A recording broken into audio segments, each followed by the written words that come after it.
नमस्कार साथियों, आप सभी का स्वागत है एजुकेशन लाइन में। दोस्तों इस वीडियो में हम लेके आ चुके हैं कक्षा 6 के लिए विज्ञान का पेपर जो कि अर्धवार्षिक परीक्षा में आपका होने वाला है। तो संपूर्ण पेपर आपको यहाँ पे हल के साथ में बताने वाला हूँ। वीडियो को एंड तक आपको देखना है और सभी प्रश्नों को अच्छे से याद करना है।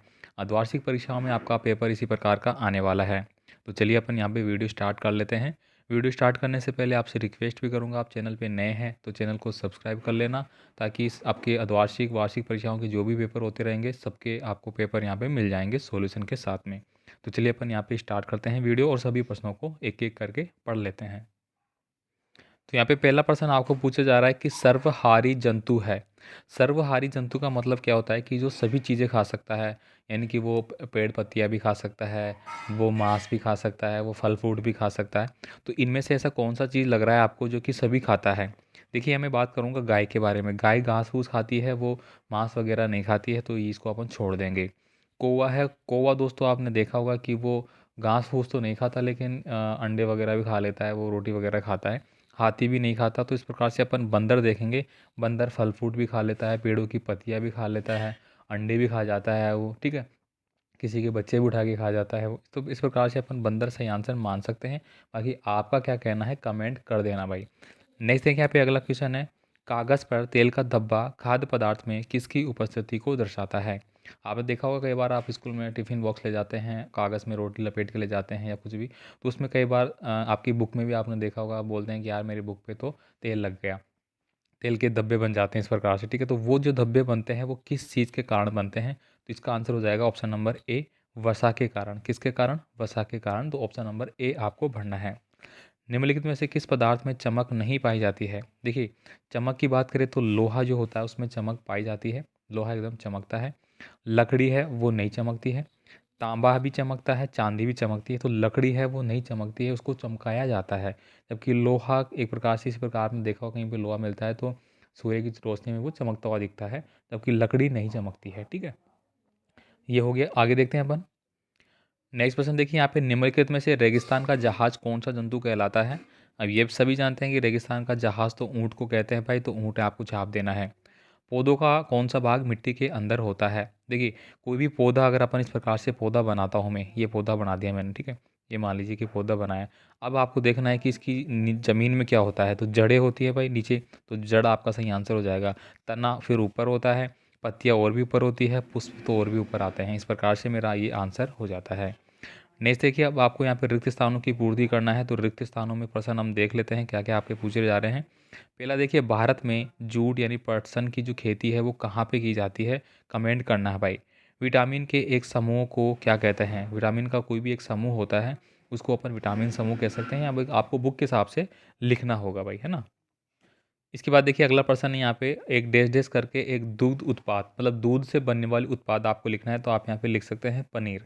पनीर क्या है? एक दूध से बनने वाला उत्पाद है, ठीक है।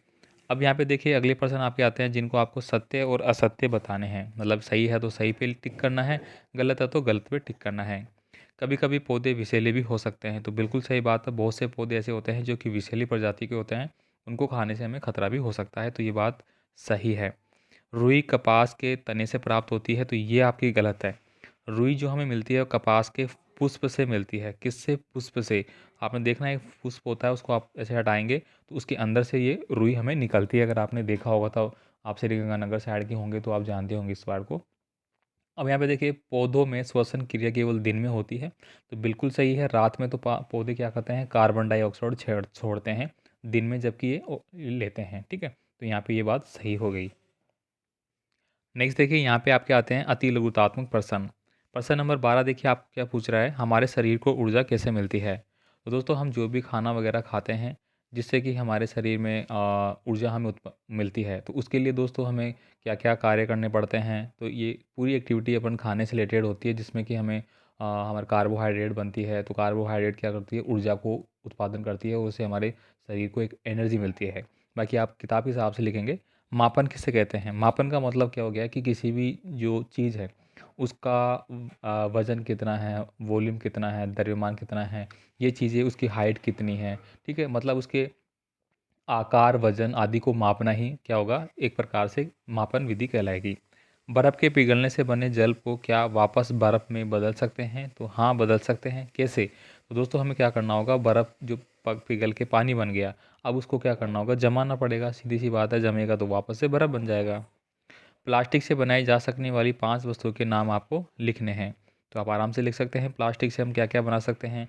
आप यहाँ पे लिख सकेंगे हम जो प्लास्टिक से क्या-क्या बनाएँगे। देखिए, आप मग लिख सकते हैं, ठीक है?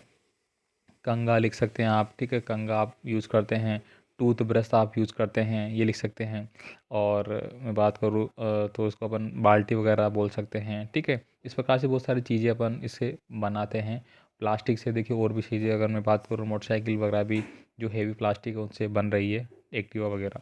अब यहाँ पे देखिए वाष्पन किसे कहते हैं? तो दोस्तों जल का, जो जल होता है, ठीक है? उसका मान लीजिए उसके ऊपर अपन कोई भी हीट करते हैं उसको, तो जल जब भी गर्म होगा तो वाष्पन विधि से उड़ के क्या होगा, ऊपर चला जाएगा और बादलों में एकत्रित हो जाएगा वो। इस प्रकार से जो जिसको अपन बोलते हैं ना वाष्प के द्वारा ऊपर उठना पानी का, वही होता है वाष्पन विधि। बाकी आप अपने हिसाब से लिख सकते हैं। इसके बाद देखिए अगला प्रश्न है लघुतात्मक। हमें रुई कहाँ से और कैसे प्राप्त होती है? तो दोस्तों रुई अभी हमने पढ़ा कपास के पौधे से प्राप्त होती है, ये आपको लिखना है। खाद्य सामग्री के प्रमुख स्रोत आपको बताना है कि खाद्य सामग्री में प्रोटीन, वसा, मछली, अंडा, ठीक है, फल, फ्रूट वगैरह ये सारे आते हैं यहाँ पे। भोजन में पर्याप्त प्रोटीन नहीं होने पर कौन से लक्षण दिखाई देते हैं?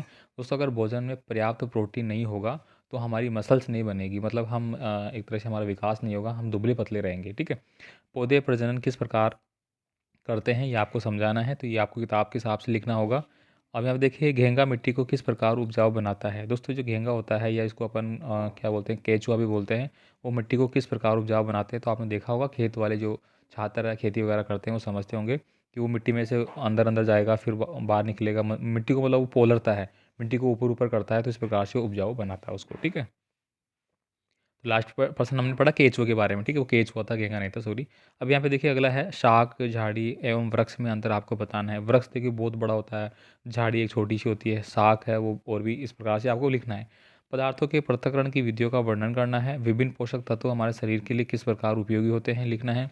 मूंग अथवा चने के बीजों को आप किस प्रकार अंकुरित करेंगे? आपने देखा होगा मूंग और चने के बीज होते हैं, उनको आप रात में पानी में भिगो देते हैं।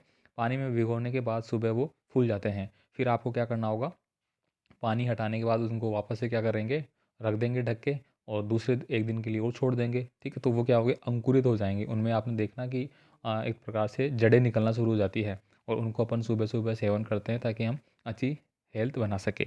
आप भी ये प्रयोग कर सकते हैं, ठीक है। तो इस प्रकार से अपन इनको अंकुरित करते हैं।